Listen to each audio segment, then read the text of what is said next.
خبر شامل کرتے ہیں جہلم سے۔ سب انسپیکٹر مسعود احمد بٹ کی نماز جنازہ پولیس لائنز جہلم میں پورے سرکاری اعزاز کے ساتھ ادا کر دی گئی ہے۔ نماز جنازہ میں district police officer Jhelum doctor Fahad Ahmed, S D P Os, S H O سمیت پولیس اور سول انتظامیہ کے حکام، مرحوم کے ورثاء، ضلع صحافی جن میں عارف محمود قریشی، انٹرنیشنل جرنلسٹ راجہ وحید، مردا جبار بیگ، انیس الرحمان بٹ اور شہریوں کی بڑی تعداد نے شرکت کی۔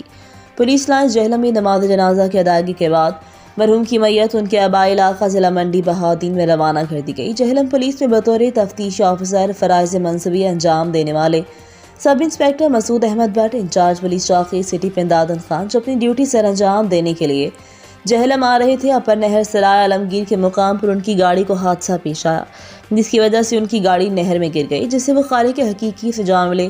ڈسٹرکٹ پولیس آفیسر جہلم نے مرحوم کے ورثاء سے اظہار تعزیت کی اور اہل خانہ کی مکمل دیکھ بھال کی یقین دہانی کروائی۔